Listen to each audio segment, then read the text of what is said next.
Qui es-tu, Michael? Comme tu l'as dit, chef de projet stratégie chez Bluebot avec une spécialité SEO, donc optimisation pour la visibilité naturelle des sites. Ok. On peut avoir juste le décompte pour que je l'ai et on terminera. On avait dit quoi? Je me fais engueuler dans l'oreillette. Oui, merci. Ok. Écoute, on a préparé cette table ronde. On était 3. Bon, là, on est plus que 2, donc on va essayer de faire ce qu'on peut par rapport à cette table ronde qui est plus très ronde. On est en face à face. Alors, c'était les 9 astuces Quick Win pour améliorer rapidement votre visibilité. C'est un terme qu'on utilise régulièrement ensemble et que tu utilises régulièrement quand tu travailles avec nos clients. On va peut-être expliquer avant ce que c'est Quick Win, mais avant d'aller dessus, on parle de 9 astuces. On peut le dire, si vous êtes venu pour cette conférence, vous êtes fait avoir par ce qu'on appelle un titre putaclic. C'est-à-dire que c'est un titre qui vous fait venir, mais en fait, on ne vous répond pas à la question. C'est ce qui se passe régulièrement sur le web. Je te laisse peut-être avancer sur les slides. Voilà. Et toi, par rapport à ça, tu as une réflexion par rapport à cet élément-là ou pas parce que, alors, on a dit qu'on faisait une table ronde, on était 3, on n'est pas 3. On a dit qu'on allait faire 9 quick wins, il n'y en aura peut-être pas 9. Il va falloir que je rebondisse sur ça, ouais. C'est pas mal. Nous sommes des imposteurs. Non, on va passer sur la suite. On peut peut-être démonter la notion d'aller vite. D'aller vite sur le web et d'aller vite dans le SEO en particulier. Alors SEO, voilà, je sais que vous êtes tous à l'aise avec ce terme, mais je vais quand même le traduire. C'est le référencement naturel, c'est la manière dont on se retrouve finalement dans les premiers résultats de Google. Pour faire simple, même si on va voir que c'est beaucoup plus compliqué maintenant. Voilà.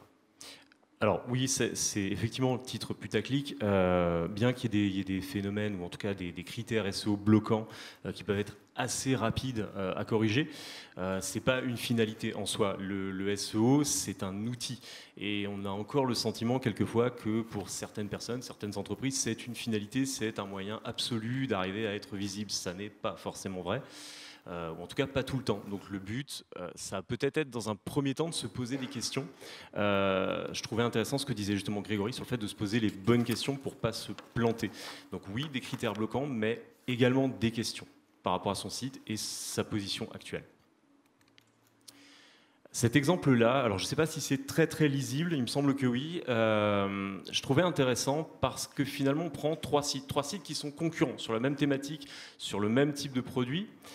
Et on va voir 3 situations qui sont assez opposées. On va voir un premier site, en partant du haut, qui finalement perd des mots-clés organiques, perd du trafic organique, qui va augmenter ses mots-clés payants et finalement ne pas être visible sur son trafic payant. Deuxième ligne, on va avoir un site qui, lui, travaille visiblement ses mots-clés organiques, va être mots-clés organiques, donc son trafic potentiellement naturel, sa visibilité dans les résultats naturels. On va avoir un trafic lié à ce travail-là qui augmente, des mots-clés payants qui sont peut-être moins travaillés, mais néanmoins un trafic payant qui, lui, va augmenter. Deuxième stratégie, deuxième manière de travailler. Et finalement, un troisième concurrent qui, lui, ne va pas travailler forcément, ou en tout cas va travailler différemment ses mots-clés. Va avoir moins de mots-clés sur lesquels il est positionné, mais néanmoins un trafic qui augmente. Des mots-clés payants qui sont en adéquation avec ça, et une augmentation également de son trafic payant. Ce qui me fait dire que finalement, dans un premier temps, avant de se lancer dans des travaux, dans des refontes, dans un travail de fond très technique, il y a tout l'intérêt de se poser des questions. Où est-ce que je vais être visible et comment est-ce que je vais être visible? Et quels moyens j'ai pour être visible? Est-ce que la partie SIA, justement, la partie référencement payant, c'est l'élément que l'on va pouvoir utiliser notamment pour compenser le SEO qui n'est pas encore en place, c'est ça? C'est ce que tu... Alors, par rapport au SIA, oui, ça va être des opérations payantes qui vont permettre d'être visibles rapidement.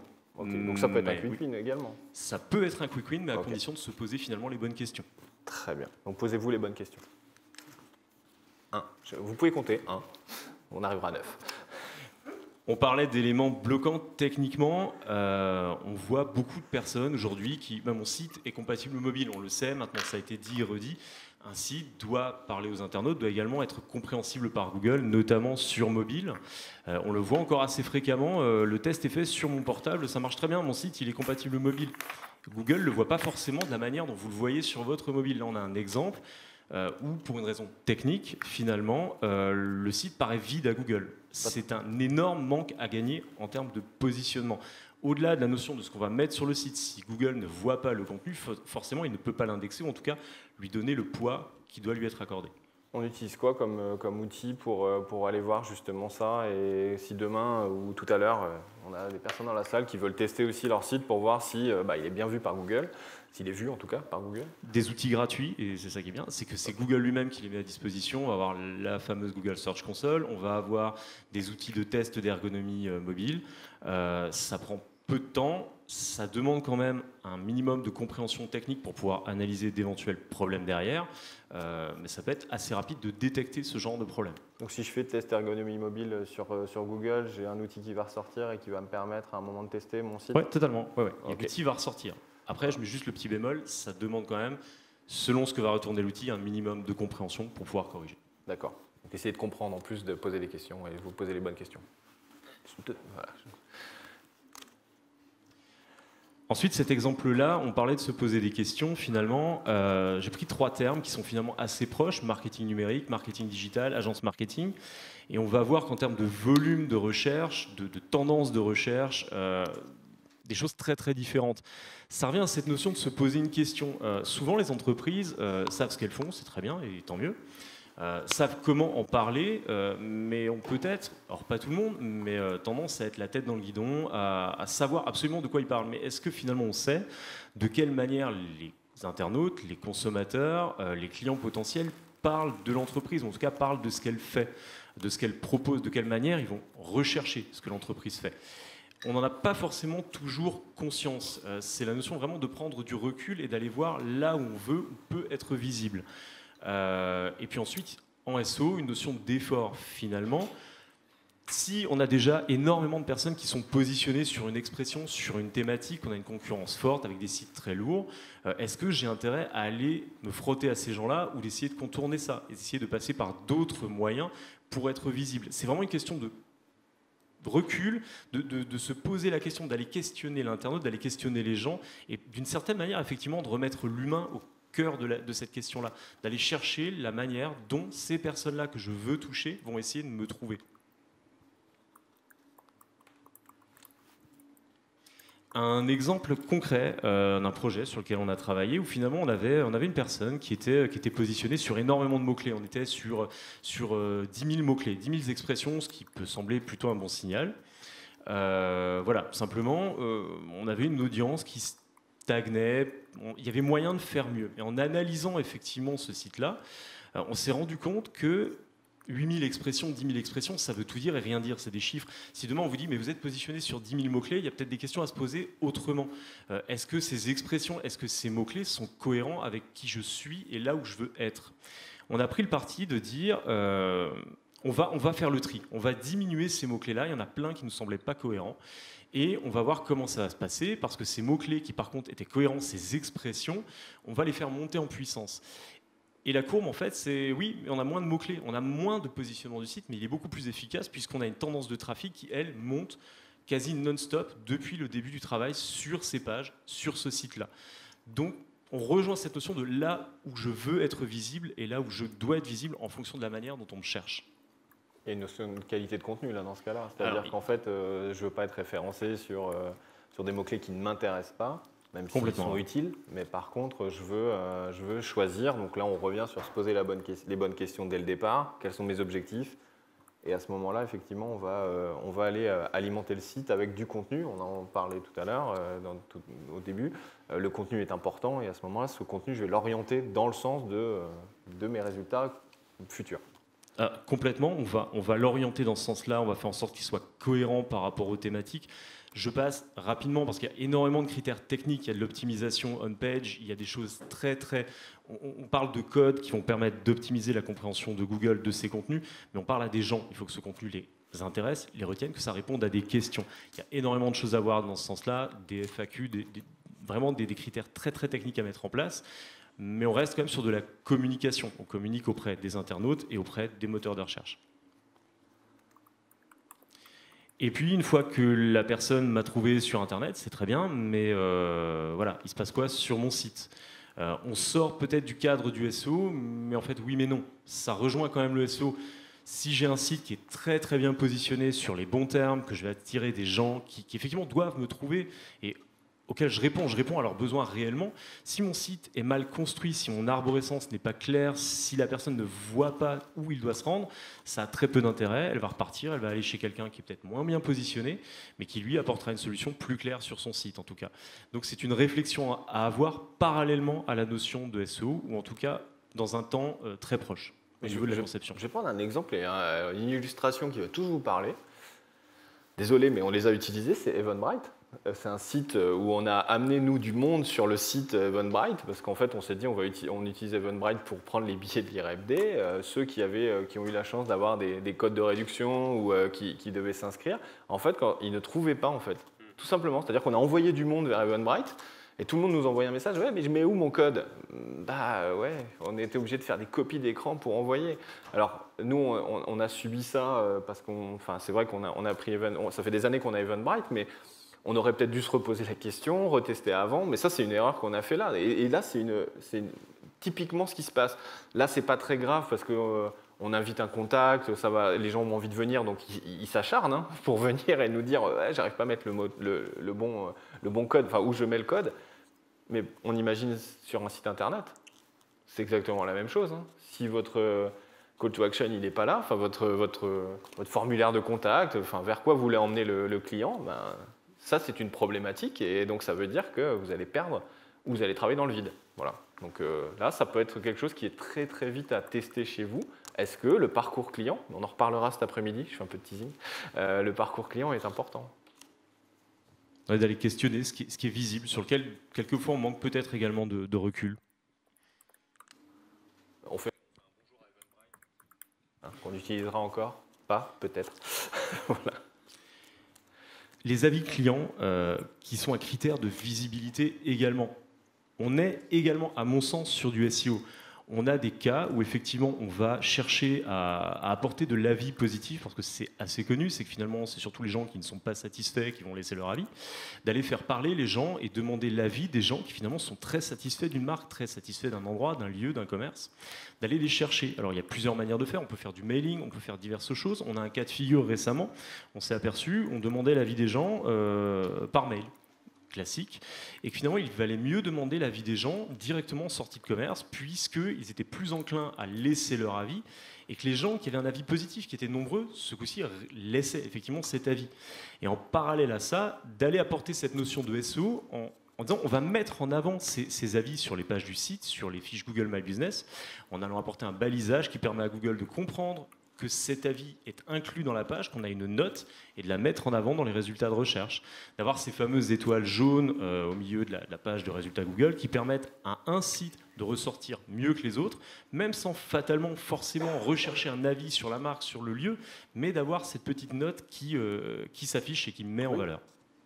Je pense qu'effectivement, et c'est là où aussi on voulait attirer votre attention, c'est que la partie SEO, elle est très intéressante, bien entendu.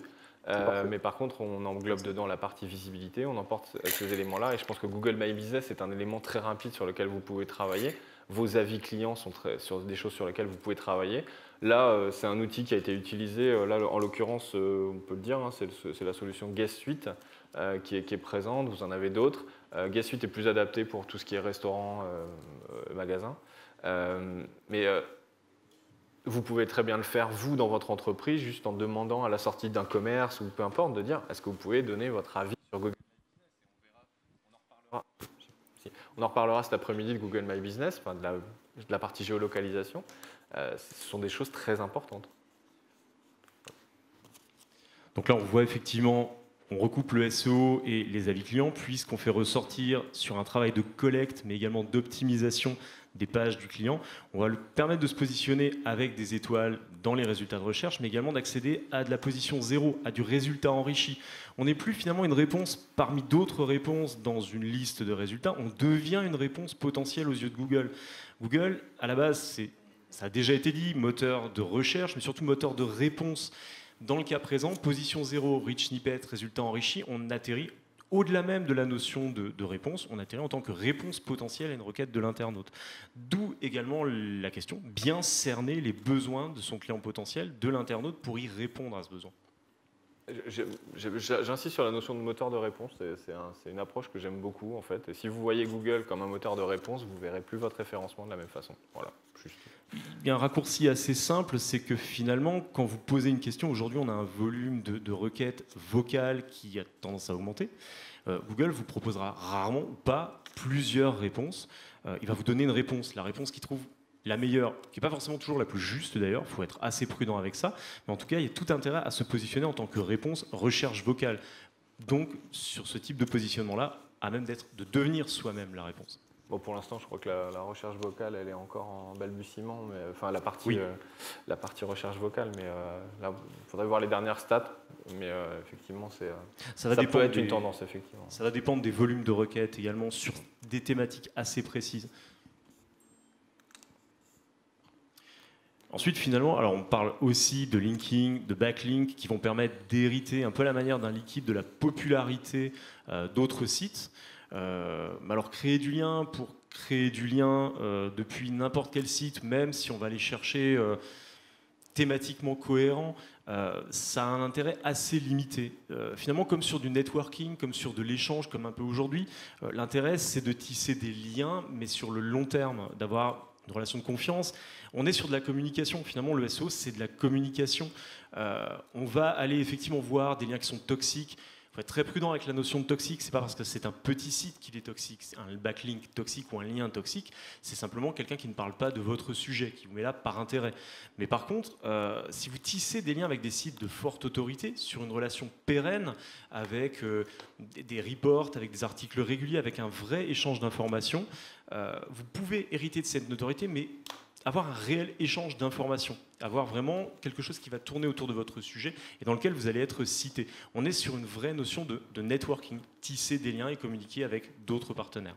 Ça va au-delà maintenant de les actions, ça va même au-delà, vous savez, de l'infographie. À une époque, on faisait des infographies pour être repris. À ce moment-là, on avait des liens.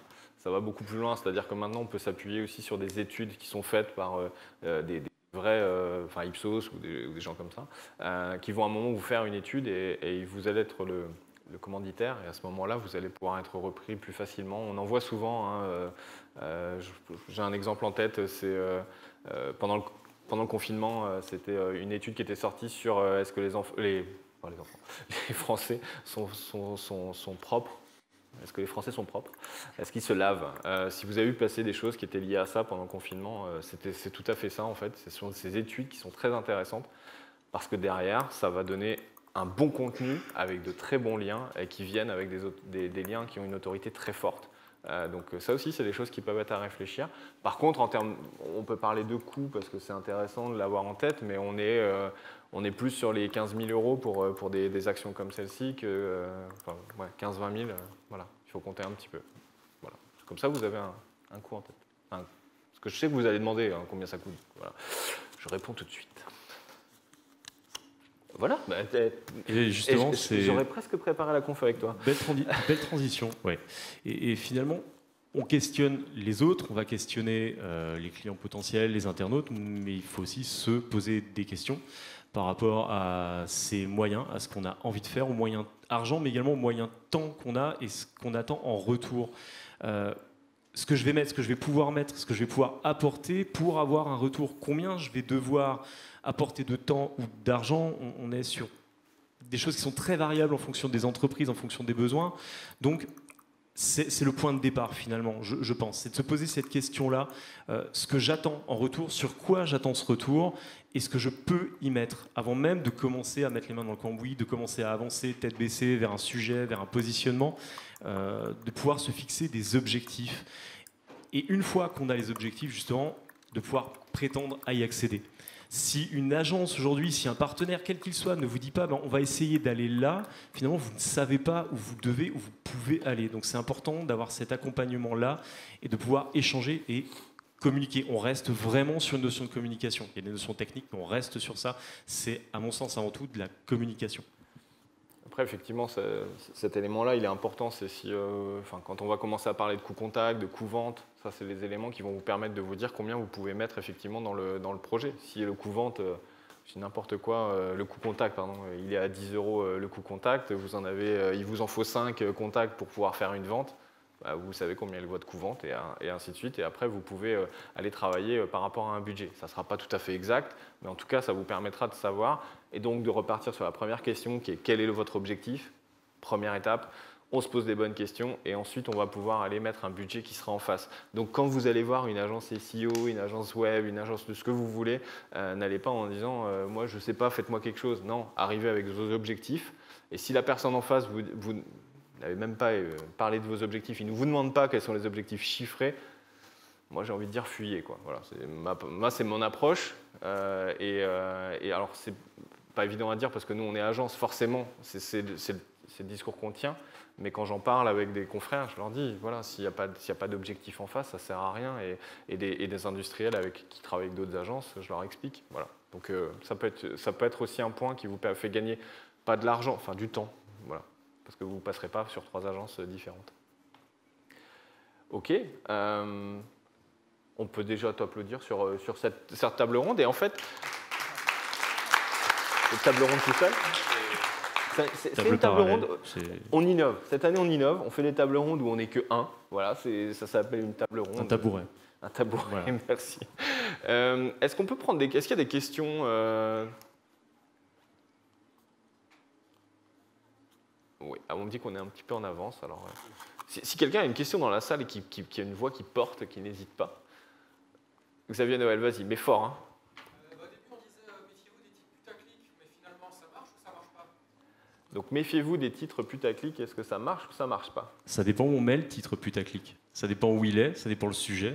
Mais si, effectivement, avant, on s'est posé la question et qu'on sait qui on veut attirer, ça peut marcher. Mais ce n'est pas forcément une pratique vertueuse. C'est tout l'écueil de la chose. Est-ce qu'il y a une autre question? Vous avez de la chance, public. Vous pouvez poser des questions parce qu'on est un petit peu en avance avec notre duplex. Tu as déjà parlé, Greg. Après. Julien. Moi, j'ai une question. Est-ce que quand on fait une recherche par écrit sur Google, on va trouver exactement la même chose que quand on fait une recherche vocale? Alors, je reformule la question parce que pour que ceux qui ne sont pas dans la salle puissent profiter également. Est-ce que quand on fait une recherche vocale, on a les mêmes résultats que lorsqu'on fait une recherche online, c'est ça? Enfin, sur le moteur de recherche. Alors, en théorie, oui. Dans la pratique, non. On ne va pas systématiquement avoir ce résultat-là. Et si malheureusement on savait comment Google gère la chose, ce serait parfait. Mais il arrive que la réponse qui est donnée en vocal ne soit pas systématiquement celle qu'on a en position 0 ou en rich snippet. C'est amené à évoluer, ça évolue tout le temps. On a eu le cas sur certaines conférences de personnes qui sont particulièrement renommées, qui ont voulu faire une démonstration live. Regardez, c'est une position 0, je fais la recherche vocale et en fait non. Et donc un petit blanc, mais donc fatalement ça peut varier. Est-ce que de chercher la position 0 à tout prix, est-ce que ça a un intérêt ou est-ce que ça a un intérêt vraiment en termes de clics derrière? À tout prix, c'est toujours une notion d'effort. Quel effort je vais devoir fournir pour être positionné là par rapport à ce que je vais en tirer? C'est mieux, c'est pas une finalité et peut-être que c'est quelquefois plus intéressant d'être dans les résultats mais de pas forcément être sur cette position 0. Ça dépend de ce que je veux générer derrière finalement. Okay. Greg, tu avais une question? Est-ce que le SEF, c'est toujours aussi important, c'est-à-dire la structuration de ton site, ou ça a beaucoup moins d'importance aujourd'hui? Donc je vais reformuler aussi. Désolé, je répète, hein, mais pour ceux de la salle, désolé, mais c'est la structuration du site, est-ce qu'elle est importante dans le SEO, dans le référencement? Alors, à mon sens, oui, je pense qu'elle est toujours importante. Elle a pas mal évolué de par la compréhension des moteurs de recherche, de la structure. La structure qu'on voit, c'est une chose, la structuration pour l'utilisateur, l'UX. Après, il y a la compréhension derrière de cette UX, la manière dont les liens vont être visibles, la profondeur va être visible dans cette structure-là. Donc, il y a toujours, je pense en tout cas, une vraie réflexion à avoir sur ça. On ne peut pas lancer dans le vide une structure. Il y a une réflexion, des questions à se poser avant. Je prendrai une dernière question dans la salle. Il n'y a plus de questions? Non. Me lâchez pas, s'il vous plaît. Pierre, tu as une question? Ah oui, Pierre. Pierre pourrait poser une question, je ne sais pas. Pierre, est-ce que tu as une association d'anciens élèves, enfin pas d'anciens, mais de stagiaires?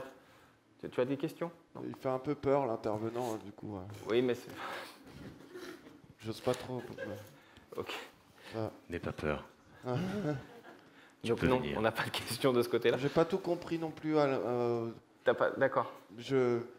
J'écrirai une question, je reformulerai, je te l'enverrai par courrier. Merci. Par télégramme. Merci Ouais. Pierre. Est-ce qu'on a une question qui vient du... Oui. Alors moi, c'est par rapport à la recherche vocale, en fait, parce qu'on en parle, mais du coup, on ne sait pas quand est-ce qu'on va devoir s'y mettre au final. Parce qu'on en a beaucoup parlé, finalement, c'est un peu maintenant stabilisé, on sait, c'est pas vraiment ça. Donc, à partir de quel moment À partir de quel moment on travaille pour la recherche vocale, c'est ça? À partir de quel moment on va travailler pour la recherche vocale? Alors, on peut s'y mettre plus tard quand on voit que ça se dégage, et puis on peut aussi le prendre en compte finalement dès maintenant dans ce qu'on fait, l'intégrer dans sa stratégie, l'intégrer dans ses besoins de positionnement et dans ce qu'on est en train de faire. Le SEO, c'est un outil dans un ensemble. Je pense qu'il faut le voir d'une manière assez organique, l'ensemble sur la visibilité et la structuration d'une offre, d'un site. Ça vaut le coup de l'intégrer dès maintenant dans sa réflexion. Même si les volumes ne sont pas toujours ceux qu'on attendait en recherche vocale, même si selon les thématiques, ça va crescendo, au contraire, ça a tendance à se réduire, l'intégrer, finalement, ça semble pérenne à terme. J'ai une question. On a une question de Damien. A priori, c'est bon. Oui, alors...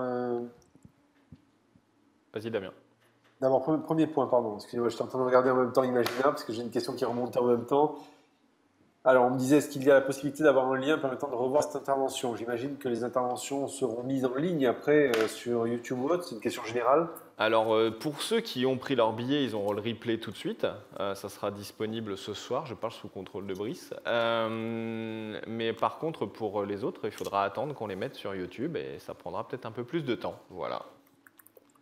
Alors, une autre question. Vous voyez à mon écran, à côté de moi, là, un exemple d'une copie d'écran de Google Mobile. Alors, ce qui est intéressant, déjà, premier élément, c'est que lorsque vous tapez la même occurrence, Paris Impro, par exemple, sur le web, vous n'avez pas les mêmes résultats que sur le mobile, ça peut être logique. Et quand on voit apparaître ici, par exemple, les premières annonces, on voit qu'un concurrent, par exemple, de Paris Impro, a pris s'est positionné en premier, en achetant, j'imagine, les mots-clés qui vont bien, et en optimisant son site web pour faire apparaître finalement le nom de son concurrent, qui est quasiment un nom un peu générique. Ok. C'est éthique ou pas, premièrement? Et deuxième élément, est-ce que ça se fait souvent? Alors, ça se fait. Il y a pas mal d'entreprises qui vont être tentées de faire ça. Est-ce que c'est éthique? Eh bien, l'éthique, finalement, c'est un peu selon ce que chacun y voit. Pour ma part, j'aurais tendance à penser effectivement que bon, c'est une manière de faire qui est très discutable. Ça se fait par certains. Il y a peut-être d'autres moyens de procéder qui seront plus vertueux, plus éthiques. Après, c'est à chaque entreprise d'avoir la réflexion sur ce qu'il faut faire vis-à-vis de ça. C'est pas toujours une finalité, c'est pas toujours la bonne stratégie. Ça reste quelque chose de potentiellement discutable, effectivement. Alors, pour la petite anecdote, nous, l'IREBD, tous les ans, on a le droit à des gens qui font des achats de mots-clés sur IREBD et qui parlent d'e-réputation et de choses comme ça. Mais voilà, c'est de bonne guerre. Mais après, voilà. Effectivement, l'éthique peut se poser. Oui, mais là, on va plus loin, puisqu'en fait, le titre même de la page web prend le titre du concurrent. C'est comme si toi, le Hub Forum s'appelait IREBD. Ouais, effectivement. Tu as une autre question qui Un autre point de Josué. Qu'est-ce qui fait d'une personne experte SEO? C'est quelqu'un qui a envie d'une nouvelle orientation. Tu pourrais répéter? J'ai pas compris. En gros, comment on devient expert SEO? Qu'est-ce qui expert fait de quelqu'un un expert SEO? Il y a le bon expert SEO, il y a le mauvais expert SEO, non, c'est ça? C'est bien connu. Oui. C'est comment on devient expert sur un sujet, finalement. C'est en travaillant le sujet, c'est en se posant des questions, en étant curieux, en s'investissant, en passant du temps, en se remettant en question. S'il n'y a pas de finalité, il n'y a pas de vérité absolue, y compris sur du SEO, y compris sur un domaine technique, ça évolue et il faut s'investir et se poser des questions et se remettre en question. Et faire de la veille aussi sur le sujet, je Complètement, pense. Ouais. Damien, on va être obligé d'arrêter sur ces 2 questions, désolé. Mickaël, je pense qu'on va pouvoir t'applaudir. Je ne sais pas où tu travailles, mais je voudrais bien savoir.